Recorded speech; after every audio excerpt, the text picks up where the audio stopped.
1 month now until school starts, and school districts still deciding whether to mandate masks. We have KQ2's Madeline McClain now speaking to Children's Mercy's top infectious disease doctor about what she's recommending to parents.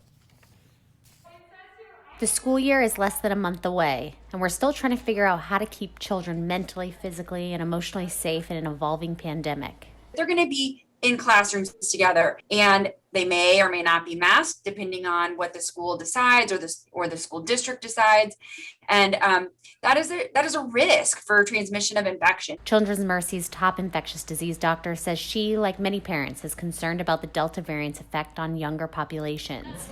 While it's still true that children's COVID cases are generally mild, We have seen an increase in cases in our community. We've seen an increase in hospitalizations as well recently. since last March, Children's Mercy has treated 154 kids or teens hospitalized with the virus. It's not a huge number, but it shows children are not immune to the virus. In a typical year, around 150 kids die in our country from influenza.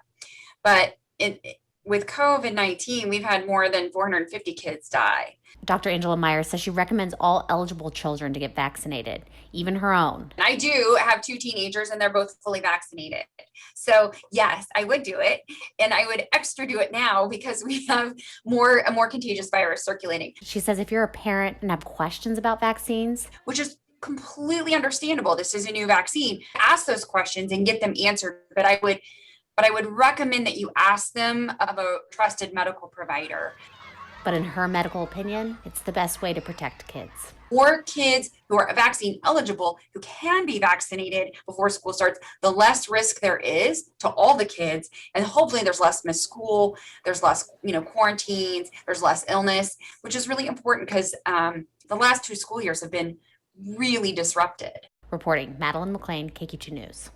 Children's Mercy participating in clinical vaccine trials with children 11 and younger. Dr. Myers saying she anticipates if all continues to go well, emergency use authorization should happen in the late fall or winter.